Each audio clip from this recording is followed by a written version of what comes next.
Je m'appelle Youssef, j'ai 50 ans, et j'ai passé la plus grande partie de ma vie à cacher quelque chose qui brûlait pourtant au plus profond de mon cœur.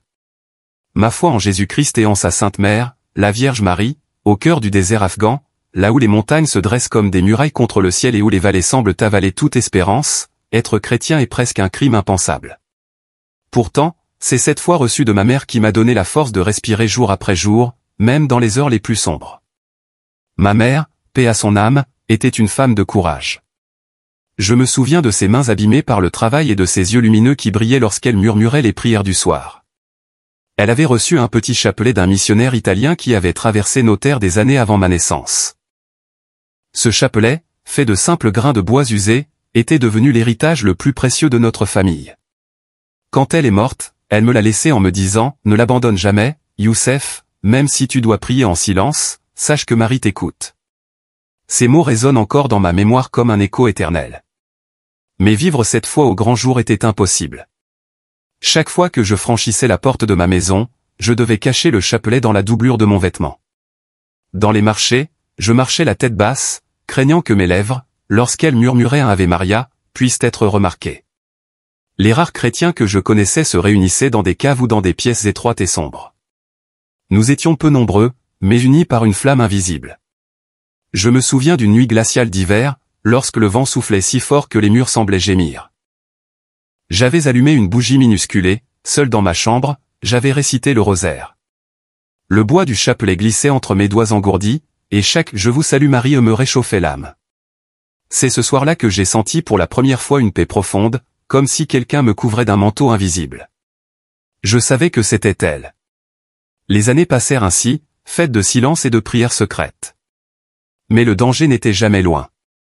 Dans mon village, les soldats passaient souvent, exigeant loyauté et obéissance. Je voyais des voisins disparaître simplement parce qu'ils avaient été accusés d'avoir fréquenté des étrangers ou d'avoir lu un livre interdit.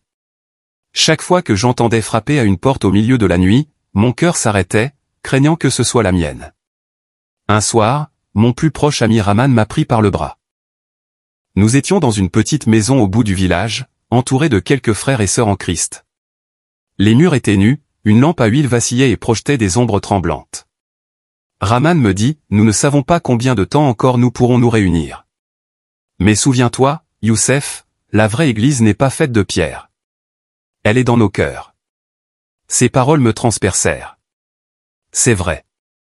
Même si les hommes tentaient d'écraser notre foi, elle demeurait vivante en nous comme une braise que rien ne pouvait étouffer. Pourtant, malgré ces instants de force, la peur me rongeait. Chaque fois que je voyais le chapelet, j'entendais aussi une voix de doute, et si on te découvre? Et si on t'arrête? Et si ta famille souffre à cause de toi? Mais immédiatement, une autre voix plus douce résonnait, n'aie pas peur, je suis avec toi. J'étais convaincu que c'était la voix de Marie. Un jour, alors que je revenais du marché, je me suis arrêté devant une fontaine. L'eau s'écoulait, claire malgré la poussière environnante. Je pris une gorgée et, en regardant mon reflet, je murmurai, « Vierge Sainte, je suis fatigué de cacher ma foi. Donne-moi la force de rester fidèle, même si le prix est ma vie. » À ce moment, un rayon de soleil traversa les nuages et illumina l'eau. Ce fut comme une réponse silencieuse. Aujourd'hui, en repensant à ces années d'ombre, je comprends que chaque prière, chaque larme retenue, chaque Ave Maria murmuré dans le secret de la nuit préparait le chemin pour ce qui allait arriver. J'étais encore loin d'imaginer que bientôt ma foi serait mise à l'épreuve d'une manière brutale et que la Vierge Marie elle-même interviendrait pour me sauver, moi et mes frères. C'était un matin d'automne, quand l'air sec de Kaboul semblait étouffer jusqu'au chant des oiseaux. Je me souviens encore du ciel gris, lourd, comme si le malheur s'annonçait déjà. Nous étions une petite poignée de croyants réunis dans la maison de Raman, à l'écart du village. La pièce était sombre, fermée par des rideaux usés, et seule la lumière d'une lampe à huile éclairait nos visages. Nous n'étions pas nombreux, 6 hommes et 3 femmes, tous catholiques, tous porteurs de la même flamme fragile que le vent de la persécution menaçait sans cesse d'éteindre. Je tenais mon chapelet entre mes doigts. Chaque grain glissait lentement comme s'il mesurait le temps. Nous avions commencé à réciter ensemble le rosaire à voix basse, de peur que les voisins entendent. Mais nos cœurs, eux, criaient plus fort que nos lèvres. J'entendais les murmures de Fatima, une jeune mère de 2 enfants qui priait pour leur avenir. J'entendais aussi les soupirs d'Omar, un vieil homme malade qui priait pour mourir en paix sans haine. Alors que nous terminions un Je vous salue Marie, le bruit sourd d'un moteur résonna au loin. Au début, nous avons cru à un simple passage de camion militaire. Mais le bruit se rapprochait, se faisait menaçant. Tout à coup, des coups violents frappèrent à la porte. Nos cœurs bondirent. Rahman pâlit, et je vis la peur envahir ses yeux. « Ouvrez !» rugit une voix dure de l'autre côté. Nous n'avions pas le choix. 2 soldats armés firent irruption, suivis d'autres qui envahirent la petite maison. Leur regard était plein de mépris. Ils nous pointaient avec leurs fusils comme si nous étions des bêtes. L'un d'eux arracha le chapelet de mes mains et le jeta à terre en riant. « Idolâtre !» cria-t-il. J'ai senti mon sang se glacer. Ils nous ligotèrent brutalement avec des cordes grossières, si serrées que mes poignets brûlaient. Les femmes furent poussées dehors, et l'une d'elles tomba sur les pierres, le visage en sang. Aucun soldat ne montra de pitié. Nous étions comme des prisonniers condamnés avant même d'être jugés. On nous fit marcher dans la rue poussiéreuse. Les voisins sortaient de leur maison, observant en silence, certains avec curiosité, d'autres avec une peur muette. Je baissais les yeux, honteux mais aussi résolu. Je murmurais intérieurement, « Sainte Mère, ne m'abandonne pas !» Nous fûmes jetés à l'arrière d'un camion militaire. Le trajet fut long, chaotique. Chaque secousse me rappelait mes chaînes. Autour de moi, personne ne parlait. Le silence n'était brisé que par les pleurs étouffés de Fatima et le souffle rude d'Omar. Je sentais la mort se rapprocher à chaque kilomètre. Quand enfin le camion s'arrêta, nous fûmes descendus et alignés sur une route déserte entourée de montagnes arides. Le vent soulevait la poussière, et je pouvais sentir la chaleur écrasante du soleil sur mon visage. Là, un officier se plaça devant nous. Ses yeux étaient froids, impassibles. « Vous avez trahi votre peuple, dit-il. Vous priez un Dieu, il n'y a pas de place pour vous ici. » Ces mots tombèrent comme des pierres dans nos cœurs. Personne n'osa répondre. Je priais intérieurement, « Seigneur, pardonne-leur. » Mais la peur me paralysait. Je pensais à ma mère, à son chapelet détruit sous leurs bottes, et une larme coula malgré moi. Puis, derrière nous, j'entendis à nouveau un moteur. Je me retournai tant bien que mal et je vis un autre camion avancer, lentement au début, puis plus vite, droit vers nous. C'est alors que je compris, ils voulaient nous écraser comme des insectes, faire de nous un exemple de terreur. Le sol vibrait sous mes pieds. Certains crièrent, d'autres fermèrent les yeux. Moi, je restais figé, incapable de respirer. Dans ce chaos intérieur, une seule pensée s'éleva, « Vierge Marie, protège-nous » ». Ce fut ce jour-là que commença le miracle. Le camion approchait. Son rugissement résonnait dans la vallée, roulant comme un tonnerre de mort. Le sol tremblait sous nos pieds enchaînés, et chaque seconde semblait durer une éternité. Mes mains liées derrière mon dos me faisaient mal. La corde s'enfonçait dans ma chair, mais je ne sentais presque rien. Tout mon être était paralysé par une peur glaciale. Autour de moi, mes frères et sœurs en Christ vivaient le même cauchemar. Fatima serrait les yeux. Ses lèvres tremblaient dans une prière muette. Ses larmes tombaient sur la poussière. Omar, le vieil homme malade, murmurait encore le Notre Père malgré la toux qui secouait son corps frêle. Rahman, lui, fixait le camion, son regard comme s'il voulait défier la mort jusqu'au bout. Je me sentais déchiré entre 2 émotions contraires, une terreur brutale qui me criait de désespérer, et une paix mystérieuse qui murmurait à mon âme de faire confiance. Mon cœur battait si fort que j'avais l'impression qu'il allait éclater dans ma poitrine. Je pensais à ma vie, à mon enfance marquée par les histoires de ma mère, à son chapelet brisé par les soldats quelques heures plus tôt. Je me rappelais ces paroles, « Même si tu dois prier en silence, sache que Marie t'écoute. » Était-ce le moment où elle m'écouterait vraiment? Le camion n'était plus qu'à une 50aine de mètres. Sa poussière nous enveloppait déjà. Les soldats riaient. Certains pointaient leurs armes comme pour s'assurer que nous n'échapperions pas. Je sentis la mort approcher, réelle, inexorable. Une voix en moi criait, « C'est la fin ». Et pourtant, une autre voix plus douce s'éleva, plus profonde que la peur, « Invoque mon nom ». Je pris une inspiration tremblante et, au milieu du vacarme, j'élevai ma voix. Ce n'était pas un cri de désespoir, mais un appel du fond de mon âme, « Vierge Marie, Mère de Jésus, ne nous abandonne pas ». Ma voix résonna dans l'air sec. À ma surprise, d'autres répétèrent. Fatima cria, « Sainte Mère, sauve mes enfants ». Omar, d'une voix cassée, ajouta, « Marie, prends mon esprit ». Même Rahman, pourtant si fort, laissa tomber une larme et murmura « Reine du ciel, aie pitié de nous ». Nos voix mêlées montèrent vers le ciel comme un chœur de mourants. Le camion était presque sur nous, à 20 mètres, à 10. Je pouvais voir les yeux froids du conducteur. Le moment était venu. Je fermais les yeux. Je n'attendais plus rien de ce monde. Mais dans ce silence intérieur, une image m'apparut, une femme vêtue de lumière, ses bras ouverts, ses yeux pleins de tendresse. Elle ne parlait pas, mais je sentis qu'elle me disait « Je suis là ». Soudain, le bruit du moteur changea. Un crissement violent de pneus déchira l'air. Le camion, lancé à toute vitesse, dévia brusquement de sa trajectoire. Le sol vibra et un nuage de poussière s'éleva. J'ouvris les yeux. Le véhicule venait de s'arrêter à quelques mètres de nous, son avant enfoncé dans un fossé, comme retenu par une main invisible. Les soldats crièrent, désorientés. Certains tombèrent au sol, se couvrant les yeux comme s'ils avaient été aveuglés par une lumière. Nous, au contraire, sentîmes une chaleur douce nous envelopper. Nos cordes semblaient se relâcher, comme si elles perdaient leur force. J'entendis un craquement et mes poignets furent libres. Je restai immobile, le souffle coupé. Je ne comprenais pas encore, mais je savais que quelque chose d'extraordinaire venait de se produire. Et au fond de mon cœur, une certitude s'enracina, Marie avait entendu notre cri. Lorsque le camion s'arrêta brusquement dans ce fossé, un silence étrange s'installa. Le rugissement du moteur s'éteignit, remplacé par les cris confus des soldats. Le vent soulevait encore la poussière, mais derrière ce voile brunâtre, une clarté nouvelle commença à briller. Je levai les yeux, et ce que je vis ne peut se décrire qu'avec les mots pauvres d'un homme, car aucune langue humaine ne saurait vraiment exprimer la grandeur de ce moment.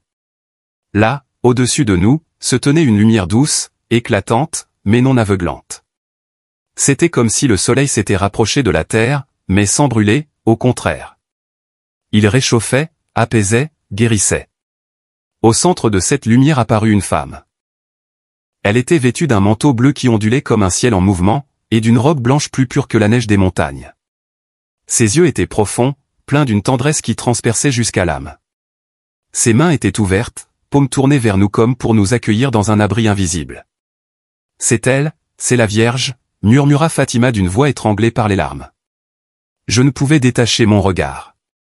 Mon cœur, qui battait un instant plutôt de peur, se calma soudain, comme bercé par une paix que je n'avais jamais connue. Je sentis mes genoux faiblir, et je tombai à terre, incapable de rester debout devant tant de majesté. Autour de moi, mes frères et sœurs enchaînés firent de même. Même Raman, d'habitude si fier, s'agenouilla, son front touchant la poussière. Nous étions écrasés non pas par la peur, mais par l'amour infini qui émanait de cette présence. Les soldats, eux, réagirent différemment. Beaucoup reculèrent, criant de frayeur. L'un d'eux lâcha son fusil et tomba au sol, se couvrant le visage comme s'il ne pouvait supporter la lumière. Un autre tenta de lever son arme, mais ses mains tremblaient tant qu'il la laissa tomber. Leur voix pleine de panique se mêlait à nos sanglots. Je fermai les yeux un instant, et je sentis la chaleur de cette lumière pénétrer mon corps. La douleur de mes poignets disparut. Les cordes qui me retenaient encore se desserrèrent d'elles-mêmes et tombèrent comme des serpents morts à mes pieds. J'entendis les autres pousser des cris de stupeur. Leur lien aussi s'était défait. Alors, d'une voix douce, presque un murmure porté par le vent, je crus entendre « N'ayez pas peur, je suis avec vous ». Ces mots, personne d'autre ne semblait les avoir entendus de la même façon, mais chacun reçut quelque chose. Fatima, coupée, me confia qu'elle avait senti une main invisible caresser son visage ensanglanté. Omar, lui, affirma qu'il avait retrouvé une force qu'il croyait perdue depuis des années. Quant à moi, j'avais l'impression que mon âme entière avait été lavée, comme si la poussière de 50 ans de peur et de silence avait été balayée. Je me relevai lentement, les yeux toujours fixés sur elle. La lumière entourait tout le désert, transformant ce lieu de mort en un sanctuaire vivant. Même les pierres semblèrent resplendir, et dans ce silence sacré, je compris que ce que nous vivions n'était pas une simple vision, c'était une rencontre, un miracle. Les soldats restaient figés, incapables de bouger. Certains se frappaient à la poitrine en criant, d'autres s'enfuyaient en trébuchant. Aucun n'osa s'approcher de nous. C'était comme si une frontière invisible les retenait à distance. Je me tournai vers mes compagnons. Tous pleuraient, mais ce n'étaient pas des larmes de peur. C'était la joie, la reconnaissance, l'émerveillement. Nous étions libres non seulement de nos chaînes, mais aussi de la terreur qui nous oppressait depuis si longtemps. Alors, d'une seule voix, nous nous mîmes à prier. Le Je vous salue Marie monta dans l'air brûlant du désert, porté par des voix tremblantes mais pleines de foi. Jamais je n'avais prié avec autant de ferveur. Jamais je n'avais senti autant la présence de la Mère du ciel. Ce jour-là, dans ce désert afghan, le ciel s'ouvrit. Et moi, un simple homme de 50 ans, j'ai vu de mes propres yeux la Vierge Marie descendre pour sauver ses enfants. La lumière demeurait paisible et vaste, comme un manteau déployé sur le désert. Autour de nous, le silence s'était fait lourd d'éternité. Je ne sentais plus la brûlure des cordes, ni la poussière collée à mes lèvres. J'entendais seulement nos respirations calmes à présent, et quelque part au loin, le moteur du camion expirant ses derniers râles comme une bête rendue inoffensive. Alors quelque chose d'inattendu se produisit. L'officier, celui qui nous avait accusés de trahison, fit un pas vers nous. Son visage, jusque-là dur comme la pierre, s'était fendu d'une fragilité humaine. Ses pupilles tremblaient, incapables de soutenir la clarté. Il leva une main pour se protéger, puis la laissa tomber comme s'il renonçait à une bataille intérieure trop lourde pour lui. « Qui êtes-vous » balbutia-t-il, non pas à nous, mais à la présence lumineuse qui transfigurait le paysage. Il n'y eut pas de réponse audible, aucune voix dans l'air. Pourtant, nous sentîmes tous la même chose, une invitation à la miséricorde. Je regardais Rahman. Ses yeux disaient ce que mes lèvres peinaient à formuler, nous n'étions pas venus au monde pour haïr. Nous avions vu l'inimaginable, le ciel descendu sur la poussière de nos routes. À quoi servirait de garder la rancœur alors que la mer du ciel nous couvrait de sa paix? Fatima fit un pas en avant. La blessure sur sa joue que la chute avait ouverte se résorbait sous nos yeux comme si le temps rebroussait chemin. Elle posa sa main sur le bras d'un soldat terrifié, un jeune homme au cils encore humide d'angoisse. « N'aie pas peur, dit-elle doucement. Personne ne te fera de mal. » Le jeune soldat essuya ses yeux du revers de la manche. Sa poitrine se soulevait par saccades. Je vis dans son regard la confusion d'un enfant qui découvre qu'on lui a menti, que la force n'est pas dans la violence, mais dans l'amour qui persévère. Derrière moi, Omar se tenait droit. Son souffle d'habitude laborieux semblait clair et profond. Il passa sa main sur sa poitrine comme pour vérifier un poids disparu. « Je n'ai plus mal, murmura-t-il, par la Vierge. Je n'ai plus mal. » Un frisson parcourut l'assemblée. Les soldats, témoins de cette guérison, se regardèrent incrédules. Certains reculèrent d'un pas de plus, d'autres baissèrent leurs armes. L'un d'eux, le plus jeune, lâcha son fusil sur le gravier. Il tomba à genoux, les mains ouvertes, comme un mendiant qui se souvient qu'il a une âme. Je me tournai vers l'officier. Il respirait vite, piégé entre sa fonction et quelque chose de plus grand qui l'appelait. J'entendis sortir de ma bouche des mots que je n'avais pas pensés, comme s'ils m'étaient dictés par une douceur dont je n'étais pas l'auteur, « Nous vous pardonnons ». Ce fut simple, nu, irrévocable. Je ne prononçai pas un jugement sur sa conscience. J'ouvrais une porte pour la sienne. Le vent qui passait sur la route porta cette phrase comme un écho discret. Et je vis, juste une seconde, les yeux de l'officier se remplir d'eau. Il détourna la tête, honteux de sa faiblesse. Mais ce n'était pas de la faiblesse, c'était la brèche par où la lumière entrait. La Vierge, car je ne puis la nommer autrement, ne parla pas. Elle n'ordonna pas, ne condamna pas. Elle demeurait comme le cœur silencieux d'un ouragan, immobile et sûr. Et c'est cette immobilité d'amour qui renversa le cours des choses. Rahman avança à son tour. Il posa sa main sur l'épaule d'un soldat massif, celui-là même qui avait piétiné mon chapelet dans la maison. « Frère, dit-il, rentre chez toi. Nous rentrerons chez nous. Personne n'a besoin d'un autre mort. » Le soldat baissa les yeux sur ses bottes poussiéreuses comme s'il découvrait qu'elles avaient marché trop loin. Il fit un pas en arrière, puis un autre. Le groupe entier, sans ordre, sans cri, commença à se déliter, à reculer, non par peur de nous, mais par respect pour un mystère qu'il ne pouvait nommer. À cet instant, un souffle frais passa sur le désert. La chaleur se brisa et une odeur de pluie monta de la terre, bien qu'aucun nuage n'assombrit le ciel. Je pensais à Élie sur l'Horeb, à la brise légère qui dit Dieu mieux que le tremblement et le feu. Nous respirâmes ce parfum nouveau comme une promesse. Je me penchai, ramassai les grains de bois du chapelet brisé. Miraculeusement, le fil rompu semblait intact. Les grains revinrent s'aligner entre mes doigts. Je sentis sous ma peau une pulsation sereine, comme si chaque avait été déjà prié et pourtant à recommencer. Je levai les yeux vers la lumière. Elle palpitait doucement, puis, comme une bougie que l'on protège entre les mains, elle se resserra, se fit plus fine et s'éleva jusqu'à confondre sa clarté avec celle du jour.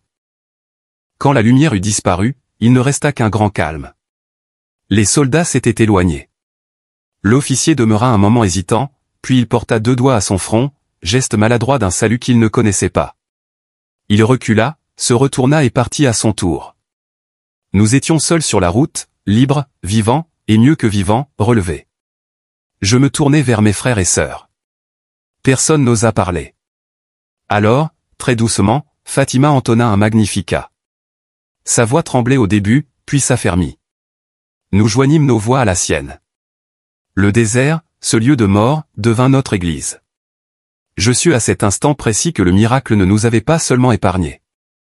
Il avait commencé à retourner des cœurs. Peut-être pas tous, peut-être pas tout de suite. Mais la semence était tombée, et Dieu veille sur ce qui pousse.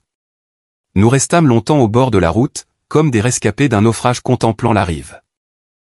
Le désert, quelques instants plus tôt arène de mort, avait repris la respiration régulière d'un monde ordinaire.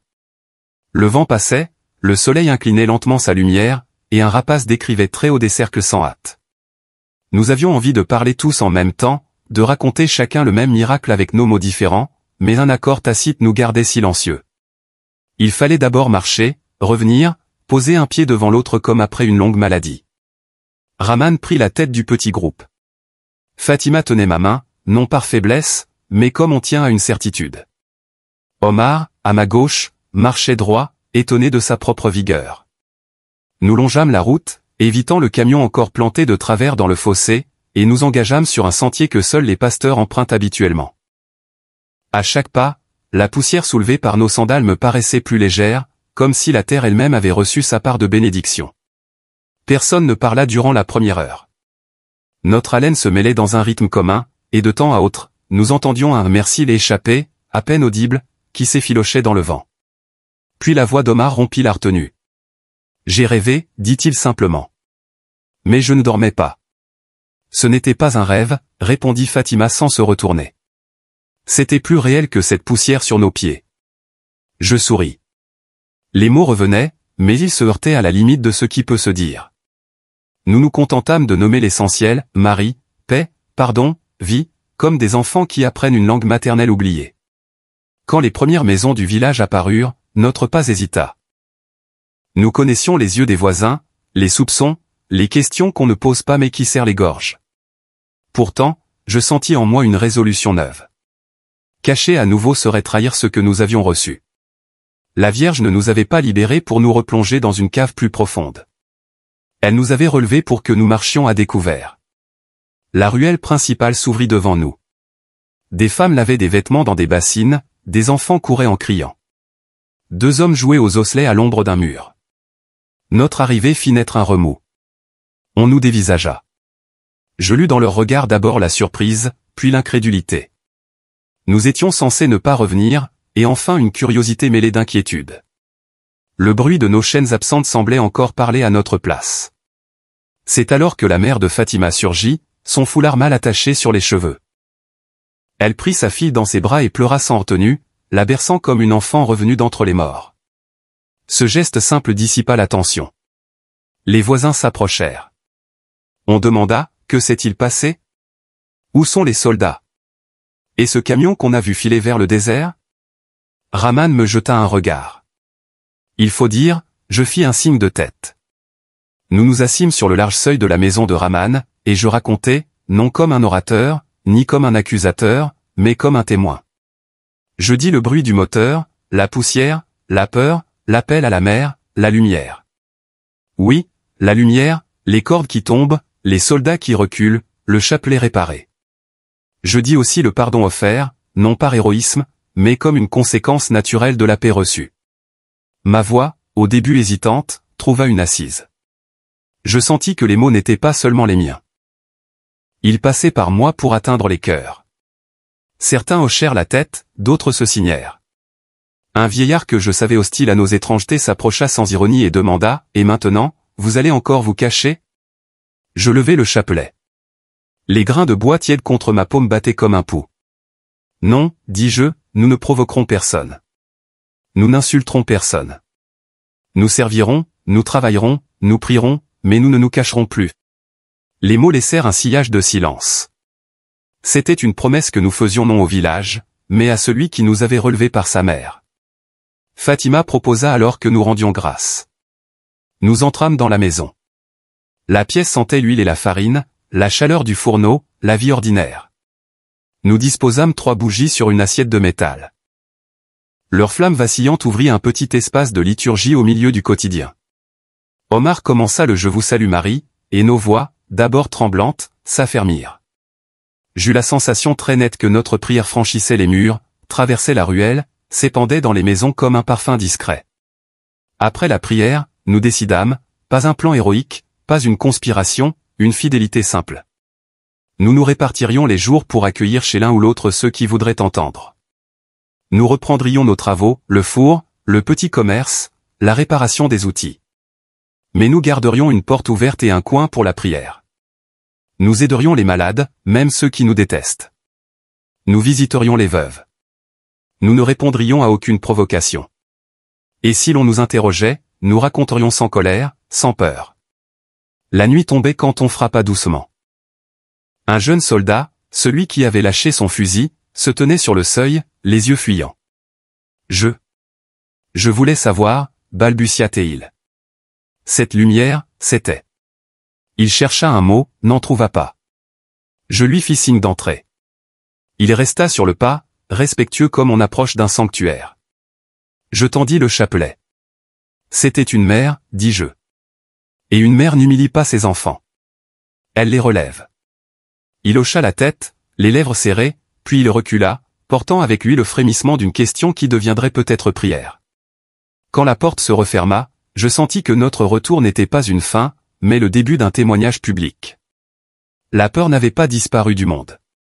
Elle avait seulement perdu son trône dans nos cœurs. Cette nuit-là, avant de dormir, je déposai le chapelet sur la table basse. Je posai la main dessus et murmurai, « Mère, garde-nous simples et vrais. Apprends-nous à tenir debout sans haïr. » Le bois tiède rendit une chaleur ténue à ma paume. Je compris. Le chemin du retour était devenu un chemin d'offrande. Les jours qui suivirent notre retour furent paisibles seulement en apparence. Le village reprit son bourdonnement, les ânes tirant des charrettes de bois, les femmes échangeant des nouvelles sur les seuils, les enfants courant après un pneu rouillé en riant trop fort.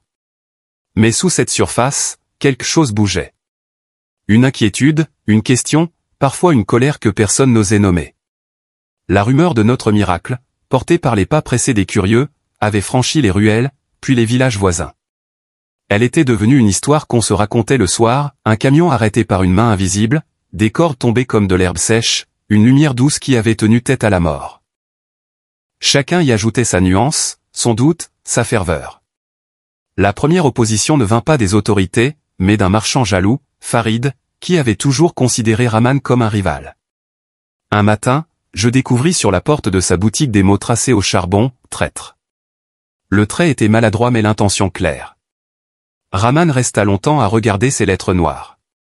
Puis il fit ce que personne n'attendait. Il entra chez Farid avec un sac de farine et un pot de miel. « Pour tes enfants, dit-il simplement. Les temps sont durs. » Farid prit les aliments sans un mot, le regard opaque, mais ses mains tremblaient. Le lendemain, on avait effacé les mots de la porte. D'autres piques arrivèrent, plus sournoises. On chuchotait à notre passage. On parlait de magie, de théâtre. Une femme refusa que Fatima soigne la fièvre de son petit, puis la nuit suivante revint discrètement demander de l'aide. Fatima ne fit aucun reproche. Elle prépara une infusion, épongea le front du garçon, pria à voix basse. L'enfant s'endormit, et la mère pleura sur le pas de la porte, « Pardonne-moi ». Fatima la serra contre son épaule. Aucun discours n'aurait été plus clair que cette étreinte. Nous nous étions promis de répondre à la dureté par la douceur. C'était une discipline, presque une ascèse. Quand la voix monte, baisser la nôtre. Quand le poing se serre, ouvrir la main. Non par faiblesse, mais par décision. Nous savions qui nous avait relevés. Un après-midi, un messager vint du bourg voisin. Il apportait une convocation. Nous devions nous présenter au poste dans 2 jours. La nouvelle tomba dans la pièce comme un morceau de métal. Je sentis les regards se tourner vers moi. La peur, cette vieille locataire, se réveilla et réclama son lit. Nous irons, dit-elle, et nous n'irons pas seuls. Le soir même, nous organisâmes une veillée. Rien d'imposant, 3 bougies sur une assiette, du pain, de l'eau, le chapelet posé comme une ancre. Nous avions invité ceux qui depuis des jours glissaient des questions à mi-voix. Ils vinrent par groupes de 2, hésitants, s'asseyant près de la porte comme des oiseaux prêts à reprendre leur envol au moindre bruit. J'expliquai que nous ne savions pas ce qui nous attendait, mais que nous ne mentirions pas, nous raconterions. Et si l'on voulait nous humilier, nous serions dignes. Si l'on voulait nous condamner, nous bénirions. Nous entonnâmes un « Je vous salue Marie ». Je n'avais jamais senti une prière si dense. Chaque grain était un pas vers la clarté. Au 5e mystère, quelqu'un frappa. C'était l'officier. Il n'était pas en uniforme. Il tenait son chapeau contre sa poitrine. « Je ne reste pas, dit-il. Je voulais. » Il chercha ses mots. « Savoir si votre paix est à vendre. » Rahman eut un sourire qui n'était ni ironie ni triomphe. « Elle est donnée, répondit-il. Nous ne faisons que la partager. » L'officier inclina la tête et se retira. La porte se referma doucement. Personne ne parla. Nous reprîmes le chapelet. Mais quelque chose avait changé. Une frontière invisible venait de bouger dans l'âme d'un homme. Le lendemain, la charité trouva encore un visage à relever. Un vieil artisan, Cassim, s'était blessé en tombant de son escabeau. Personne ne voulait l'aider. Il passait pour un mécréant acariâtre. Rahman le porta sur son dos jusqu'à sa couche. Je restai pour réparer l'escabeau. Fatima nettoya la plaie. Omar prépara une soupe. Cassim grogna d'abord, puis se tut, puis pleura comme un enfant. Ce soir-là, il s'endormit en serrant dans sa main une médaille que Fatima avait laissée sur la table. Le lendemain, il vint à la veillée. Il s'assit au fond, tout contre la porte, mais il était là. Entre-temps, Farid, le marchand jaloux, revint voir Rahman. « Je ne comprends pas, dit-il. Pourquoi tu donnes à ceux qui t'insultent » Rahman haussa les épaules. « Parce qu'on nous a donné quand nous n'avions rien. » Farid baissa les yeux. Il repartit sans acheter, sans vendre, sans insulter. Le surlendemain, il envoya son fils porter des dates à Fatima pour le petit malade guéri. La convocation approchait. Nous préparâmes ce qui ne figure dans aucun dossier, nos cœurs. Nous nous confessâmes les uns aux autres, non nos crimes, mais nos peurs, ces colères larvées, ces orgueils, ces envies de se justifier trop vite. Nous déposâmes tout au pied des 3 bougies. Le chapelet battit à nouveau son pouls invisible dans nos mains. Un sentiment étrange m'habita. La paix ne dépendait pas de l'issue, mais de l'offrande. Le matin du départ, le soleil se leva rouge derrière la colline. Sur le seuil, la mère de Fatima fit un geste ancien. Elle posa un peu de farine sur nos fronts. « Que le pain ne manque pas à votre courage, dit-elle. » Nous nous mîmes en marche, ni héros ni fuyards, juste des pauvres qui avaient vu la lumière et tentaient de ne pas l'éteindre. Sur la route, des silhouettes nous saluèrent sans s'approcher. Certaines mains se levèrent, prudentes. Un enfant courut derrière nous pour rendre à Rahman un couteau qu'il avait oublié la veille. « Pour que tu répares encore, dit-il très sérieux. » Rahman sourit et le remercia. Je sus alors que la charité n'était pas seulement notre bouclier. Elle était la clé qui patiemment ouvrait des portes que la peur croyait scellées. Nous n'avions pas gagné une bataille. Nous avions commencé un travail, celui des mains ouvertes, et le ciel, je le sentais, marchait à notre rythme. Le poste se dressait au bout du bourg comme une forteresse fatiguée, murs blanchis à la chaux, portail bosselé par des années d'entrée brutale, 2 drapeaux pendant sans vent. Nous franchîmes la cour à pas mesurés, sous le regard d'un garde qui mâchait ses lèvres plus qu'il ne surveillait la porte. Son fusil reposait contre son épaule comme une habitude dont on ne sait plus quoi faire. Il nous fit signe d'attendre sur un banc de ciment. Le soleil frappait la cour. L'ombre d'un mûrier découpait un îlot d'asile sur le sol chaud. Nous nous serrâmes dans cette ombre comme on se blottit dans une courte prière. Au bout d'un moment, on nous appela. La salle d'interrogatoire sentait l'encre, la poussière et ce mélange âcre de thé froid et de tabac à rouler. Une table nue, 3 chaises, un ventilateur qui grinçait au plafond s'embrassaient grand-chose. Derrière la table, un homme au visage sec, moustache taillée, Yuki calcule. Il feuilleta un dossier avec une lenteur étudiée comme s'il voulait nous apprendre la patience. Vos noms, dit-il pour la forme. Puis il ajouta sans lever les yeux, on m'a parlé d'un incident sur la route, un camion, une lumière, des cordes. Il marqua une pause, enfin nous regarda. Vous comprenez que cela n'a pas bonne allure. Je sentis la vieille peur se lever en moi comme une bête qui réclame sa place. Je posai la main sur ma poche où reposait le chapelet. Le bois tiède me rendit une pulsation tranquille. Je respirai. Nous comprenons, répondis-je. C'est pourquoi nous sommes venus. Rahman à ma droite hocha la tête. Fatima croisa les mains sur ses genoux. Son visage calme comme un lac à l'aube. Alors, reprit l'homme, expliquez. Sans poésie, sans prêche, des faits. Je racontai le rassemblement discret, l'irruption, les cordes, la route, le camion lancé, le cri à la mer, la lumière. Oui, la lumière, les liens qui tombent, le camion planté de travers. Je parlais comme un menuisier décrit son ouvrage, avec précision, acceptant de paraître fou si c'était le prix de la vérité.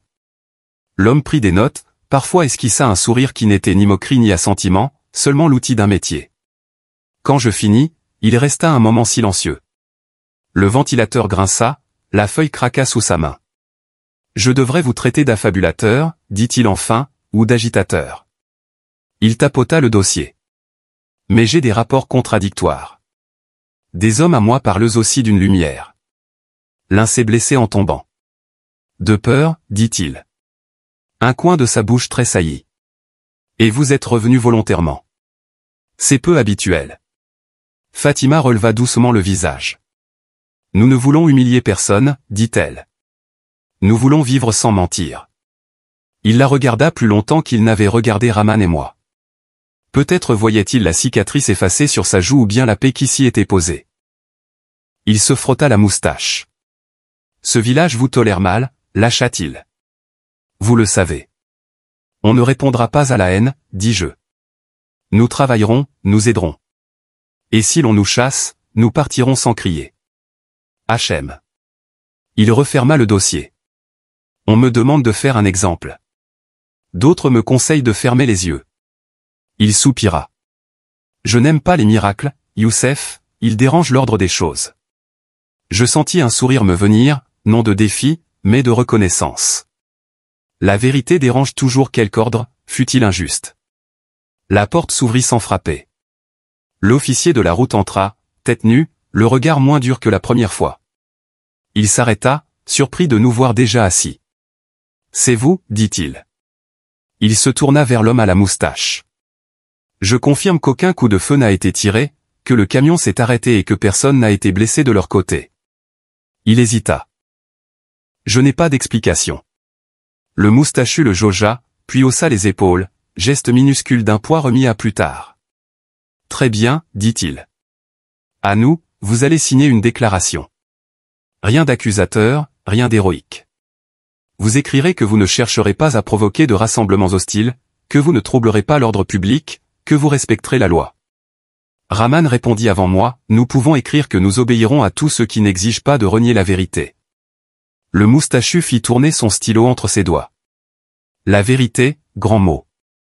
Aujourd'hui, je me contenterai du calme. Il poussa une feuille. Écrivez. Je pris le stylo. Mes doigts tremblaient un peu, non de peur, mais du poids d'un choix. Je traçai, nous, habitants d'ici, nous nous engageons à servir la paix, à aider les plus faibles, à prier sans provoquer, à ne jamais répondre à la violence par la violence et à dire ce que nous avons vu sans accuser personne. Je signai, Rahman signa, Fatima signa. Le moustachu lut, releva un sourcil. Vous priez sans provoquer? Il posa la feuille. Ce sont des mots étrangers à mes formulaires, mais il me laisse de la marge. Il fit un signe. Vous pouvez rentrer. Nous restâmes un instant immobiles, comme surpris par la simplicité de la sortie. L'officier de la route s'effaça près de la porte. En passant, il murmura si bas que seul moi l'entendis, votre paix n'était pas à vendre. Il eut un bref sourire. Elle m'a coûté une nuit blanche. Dehors, le soleil déclinait. La cour sentait la poussière chaude. Le garde de l'entrée nous salua d'un hochement de tête presque respectueux. En franchissant le portail, je sentis une légèreté neuve. Rien n'était gagné. Tout pouvait basculer, mais une brèche s'était ouverte dans la muraille des habitudes. Nous avions dit la vérité sans théâtre, et la vérité avait désarmé la peur juste assez pour aujourd'hui. Sur la route du retour, nous ne parlâmes pas d'abord. Puis Fatima dit doucement, « Nous n'avons pas été brillants. » « Non, dis-je. Nous avons été vrais. » Rahman rit doucement, rire de source dans une gorge sèche, et c'est plus dangereux pour le mensonge. Nous accélérâmes le pas. Le ciel passait de l'or au cuivre. Dans ma poche, le chapelet battait comme un cœur. Je savais que d'autres questions viendraient, d'autres convocations peut-être. Mais la paix marchait avec nous, et elle connaissait le chemin. Les semaines suivantes, notre histoire franchit des seuils que nous n'avions pas cherché à pousser. Un colporteur de tapis de passage au marché l'emporta dans ses baluchons avec les nouvelles du prix du blé et de l'état des pistes. Un maître d'école du bourg voisin, sobre et attentif, vint un soir s'asseoir au fond de notre pièce, écouta sans poser de questions et repartit en nous saluant de la main. Bientôt, des inconnus toquèrent à nos portes, une veuve avec un enfant à la toux, un forgeron dont la femme ne dormait plus, 2 sœurs en désaccord depuis des années. Nous n'avions ni remède miracle ni discours parfait. Nous avions du thé, du pain, du temps, la prière. Et cela suffisait souvent pour que la nuit devienne un peu moins lourde. Mais le cœur humain est une plaine où la lumière et l'ombre se disputent la même terre. Au milieu de ces allées et venues, je sentis en moi se lever une tentation que je croyais réservée aux autres, l'orgueil. On me disait, Youssef, raconte encore. On me demandait de bénir des objets, de nommer ce que Dieu seul peut nommer. Je surpris un soir mon reflet dans la fenêtre, la flamme d'une bougie dessinant sur ma joue une assurance qui n'était pas la mienne. Je pris peur, non plus des soldats, mais de moi. Je connaissais le bruit sec d'un cœur qui commence à se croire nécessaire. La Vierge me rattrapa par un détour.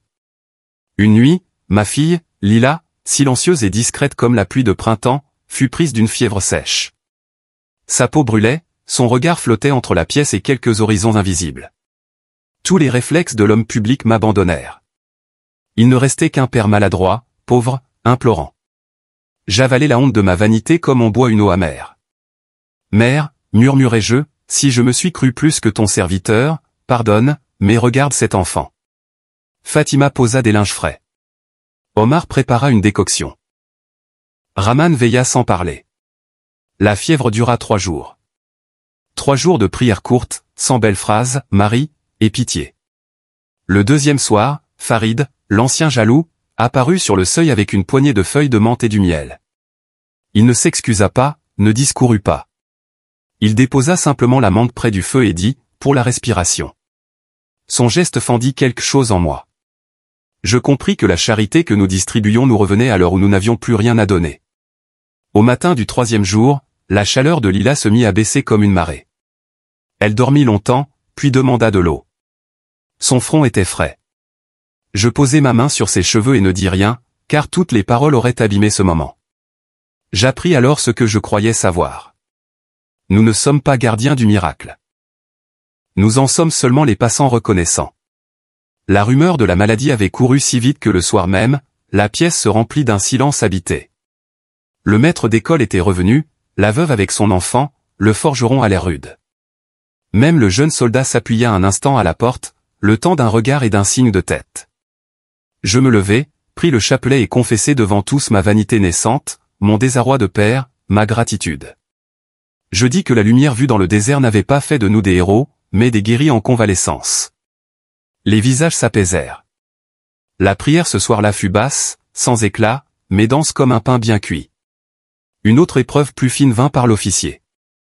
Il nous fit porter un message, on parle de vous à la ville. Certains veulent enquêter. Tenez profil bas. Nous aurions pu nous terrer, fermer la porte, filtrer les entrées. Au lieu de cela, nous resserrâmes l'essentiel. Moins de paroles, plus de services. Les visites continuèrent, mais nous glissâmes au premier plan ceux qui souffraient davantage. Le reste, nous le laissions à Dieu comme on laisse une graine à la terre après l'avoir arrosée. Un soir de vent froid, Cassim, l'artisan, nous demanda de passer chez lui.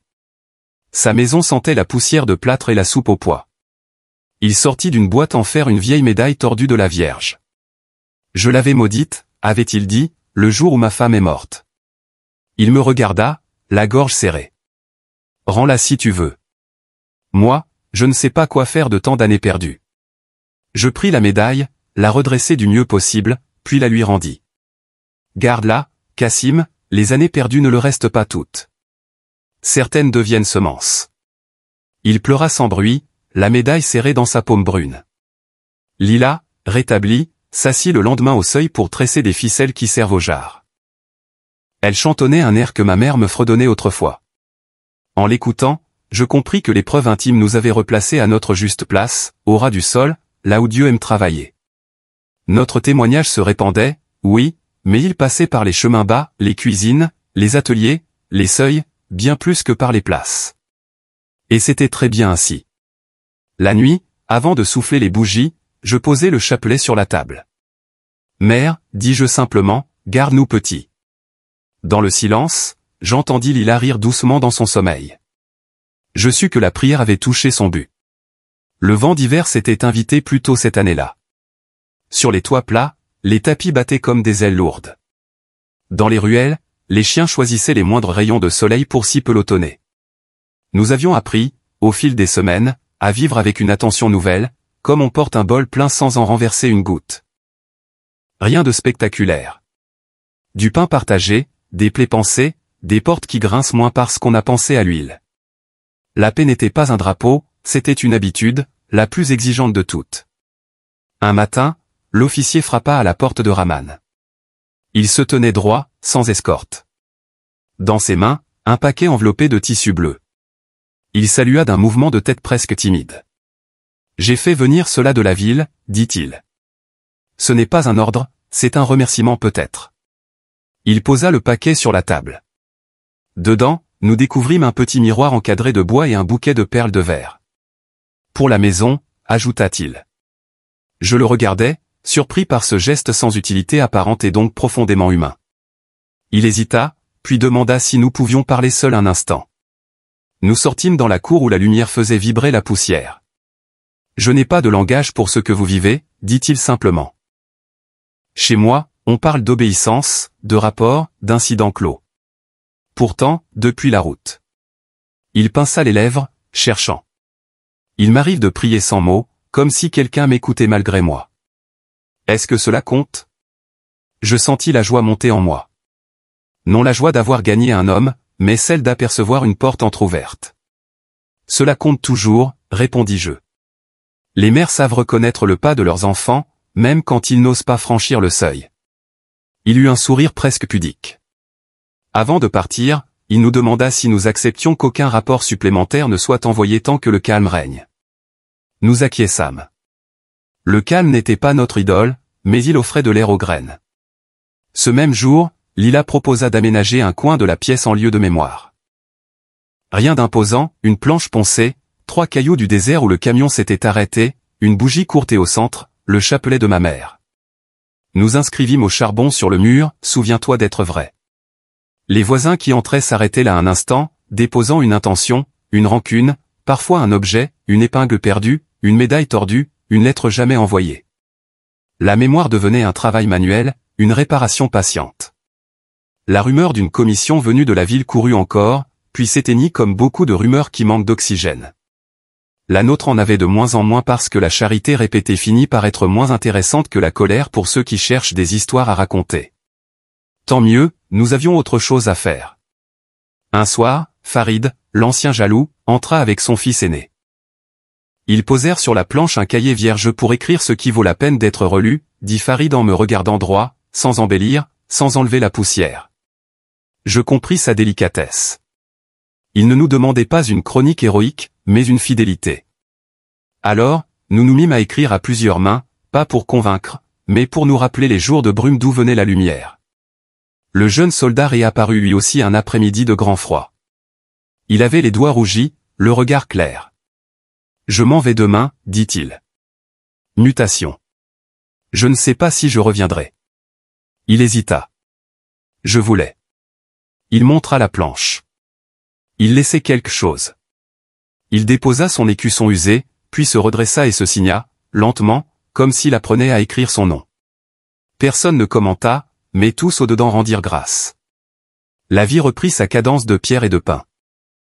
parfois revenait la peur comme un chien qui trouve encore la cour ouverte.